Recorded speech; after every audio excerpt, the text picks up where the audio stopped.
Hello সবাইকে। আজ আমাদের গুয়াহাটি ট্রিপের তৃতীয় দিন। তবে দিনের শুরুটা একটু আলাদা, কারণ এই ট্রিপের সবচেয়ে গুরুত্বপূর্ণ কারণটাই ছিল মায়ের রুটিন চেক আপ।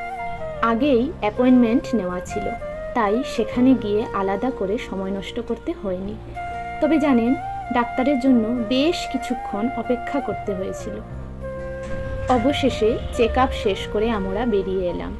তারপরেই মনে হলো, এত দূর এসে শুধু কাজ সারলেই তো হয় না, একটু ঘোরাঘুরিও তো করা উচিত। তাই ঠিক করলাম আজ একটু সাইট সিন করা হবে। আমরা যেখানে থাকছি সেই জায়গার বিস্তারিত আপনাদের নেক্সট ভিডিওতে জানাবো। সেখান থেকেই একটি গাড়ি ভাড়া করে বেরিয়েছিলাম, কারণ ডাক্তারের ওখানে কতটা সময় লাগবে বা কতটা দেরি হতে পারে সেটা আগে থেকে বলা যায় না। ফলে নিশ্চিন্তে গাড়ি নিয়ে শুরু হলো আমাদের আজকের ছোট্ট অভিযান। নতুন জায়গা দেখা, নতুন অভিজ্ঞতা, আরও কিছু সুন্দর মুহূর্ত জমিয়ে রাখার আশায়। খুব কাছেই ছিল ব্রহ্মপুত্র নদের উপর নির্মিত আসামের নতুন সেতুটি। তাই সুযোগটা হাতছাড়া না করে আমরা একটু নেমে সেখানে হেঁটে সময় কাটালাম। নদীর হাওয়া, চারপাশের দৃশ্য সব মিলিয়ে মুহূর্তটা সত্যিই ভীষণ সুন্দর ছিল। কিন্তু ততক্ষণে সময় অনেকটাই পেরিয়ে গেছে, আর সঙ্গে খিদেটাও চড়ে বসেছে বেশ ভালোই। তাই আর দেরি না করে ঠিক করলাম এবার ফিরে যাওয়াই ভালো। ফেরার পথে হঠাৎই শুরু হলো প্রবল বৃষ্টি, একেবারে ঝুমঝুম করে নামলো।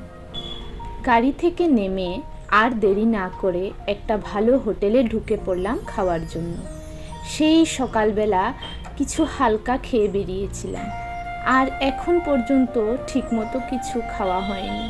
তাই তখনকার সেই খাবারটা যেন একদম অন্যরকম তৃপ্তি এনে দিল। খাওয়া দাওয়া শেষ করে বাইরে বেরিয়ে দেখি বৃষ্টিটাও থেমে গেছে। ঠিক সেই সময় কিছু লোকাল মানুষদের কাছ থেকে জানতে পারলাম আমাদের অবস্থান থেকে একেবারেই কাছে একটি খুব সুন্দর আশ্রম রয়েছে। কথাটা শুনেই আর দেরি করিনি, সোজা রওনা দিলাম সেই আশ্রমের উদ্দেশ্যে। আশ্রমে পা রাখার সাথে সাথেই যেন এক অন্য জগতে প্রবেশ করলাম। চারিদিকে নিস্তব্ধতা, এক গভীর প্রশান্তি এবং পবিত্রতার অনুভূতি, যা ভাষায় পুরোটা প্রকাশ করা সত্যি কঠিন।